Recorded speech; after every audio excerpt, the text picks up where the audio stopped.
Reports and information, section 6.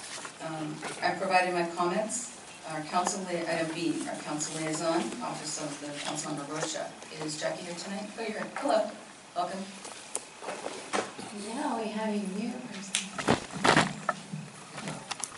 Thank you, Chair. My name is Peter Hamilton. I work for Councilmember Rocha. Jackie, unfortunately, has left her office for a position in the housing department, and we're bringing on new staff, so I am filling in for this month until we get a new person on. And I thought, I know you have a packed agenda, so I thought I would just give you a quick update on the outcome of the city's priority setting process, where the council selected new policy items for our staff to work on. And I don't know if you've discussed that before, or that sounds like a useful update to provide. Okay. We provide it every time. All right, so as you probably know, the priority setting process is where the council winnows down all of the things that any council member wants to work on to just a few things that we have the staff capacity to actually do. So there are 19 proposals submitted by the council, and only 6 of them made it through to the list of things that our staff will work on. So I'll just run through them really quickly so you can get an update on the new things that the council has directed our staff to pursue. So the first one is a safe parking program, and as you all probably know, it's quite common in our neighborhoods to have homeless folks living in RVs parked on public streets, and that currently is illegal under the city's code. And so this proposal would change our zoning code to give the council the power in certain circumstances where it's appropriate to designate parking lots as places where people can safely park and legally sleep overnight.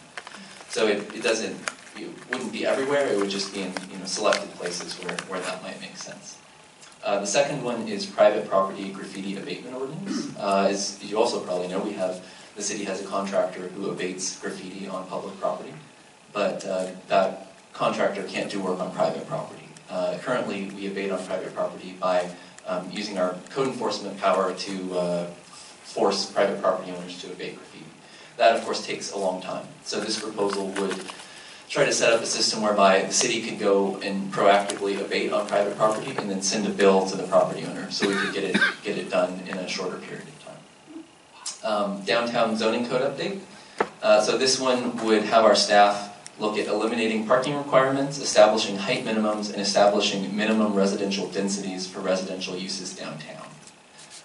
So it would look at a way of encouraging denser development in our downtown.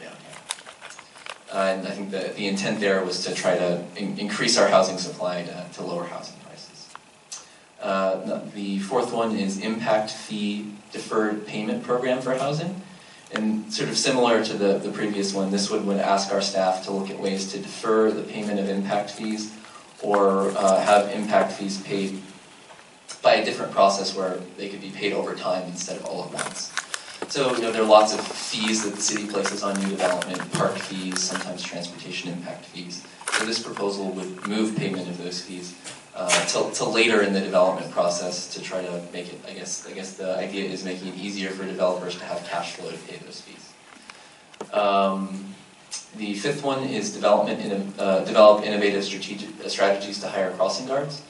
So crossing guards work a few hours in the morning, a few hours in the afternoon when kids are coming and going from school. It's actually very hard for the city to hire for those positions, especially in a competitive job market, because it's really odd hours.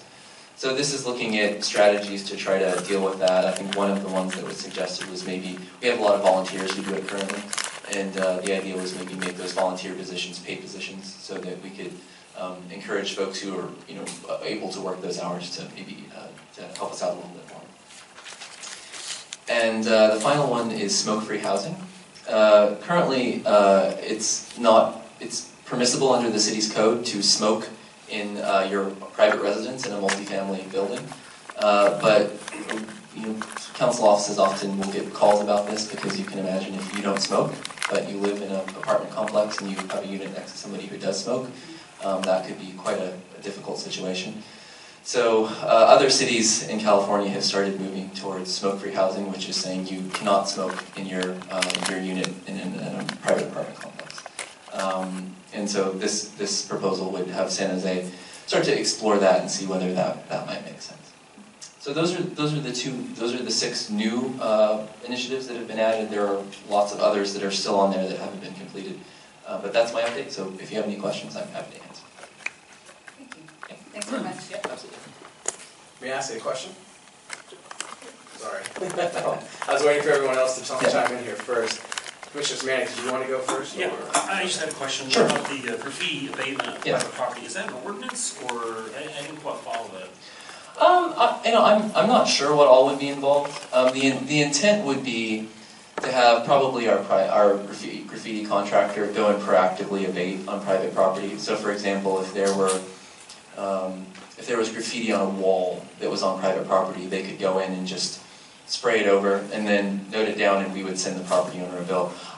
And I don't know exactly how we would accomplish that, or even if we could. Really, the intent here would be just to have our staff look and see if that's something we could do. It might be an ordinance, or it might be something else, I'm not sure. Okay. I just like to know more about it. Right. Are there any other questions? Okay. So my question about the safe parking program you mentioned. And you said that currently it's illegal to park overnight, right? You can't park on the street and live in it, and so this opens up parking lots. So our police lieutenant told us that the Supreme Court ruled that people could sleep in their RV on the streets. Is that true, or what's going on? Yeah, I'm not familiar with the specific Supreme Court case, but under the city's ordinance, my understanding is that currently it's illegal. It's something that, however, is very difficult for the city to enforce, because you can ask somebody to leave the street, but then they may just drive around the block and park on another street. And I can tell you just from our office has a lot of experience dealing with this with residents, and it's when the city does enforce, the enforcement is not terribly effective.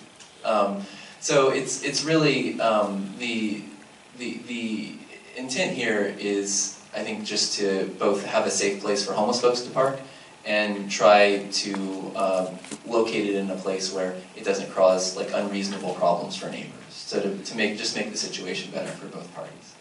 And will they put restrooms or shower facilities or anything like that so that these people have services of dignity? Yeah, I mean, I think it's sort of similar to the other answer. This is just the beginning of the process, so that would be something our staff would probably look at and try to answer. Thank you. Sure. Thank you. Thanks. Item C, staff. Sabrina, any updates? Yes, and unfortunately, I'm eating Skittles. So, the first one I wanted to mention is, if you guys walked in, I hope you saw it on the sidewalk, that is an art installation. It's Sonic Runway. I think I told you about it last time. Just wanted to point out that it's there. You can go and experience it yourself now. The other one is, believe it or not, we're getting ready for the census. It's 2017, but yes, we're starting now, because before the process of actually mailing out the census form starts, you have to update all the addresses inside the city. So the city is working on a pilot project, which will be in December, with just a few census tracts in specific areas, specifically in districts 3, 5, and 7. Because of that, I want to let you guys know we're working with a number of nonprofits to help generate the people who are going to go out, and what the purpose is to identify low visibility housing, which means it's typically non-traditional housing. It's stuff like in-law units, RVs parked, garage conversions, multiple families in one house. So volunteers would be trained on December 1st on what to look for, and they would also then train anybody who came in on December 2nd, which is the first day when this is happening on the ground, and then the other day it's happening is December 9th. So I'm letting you guys know because we're going to need a number of volunteers. This is a pilot project. We have a new tool that I actually don't remember the name of the tech firm, but they've done a way for people to input the information not with pen and paper, but all you need is a smartphone and a text app. It's actually via text. You're just answering yes or no or stuff in those questions. And that's it. So if you have any interest, if you know any people who might be willing to go out and walk, so you guys have a sense, there's, for example, in 2015, there was an estimated 9 to 11% undercount of Mexican immigrants nationwide. What that boils down to, for San Jose, for every 1% of undercount, that's $9 million of federal funding we're not getting as a city. So you can imagine, one population, 9%, that's $81 million we didn't get. If you extrapolate that for other groups, immigrant groups, low-income groups, that's a lot of money. There's a lot of services that people should be receiving. It's education funding, healthcare funding, housing funding, that we don't have. So it's why it's really important for the city.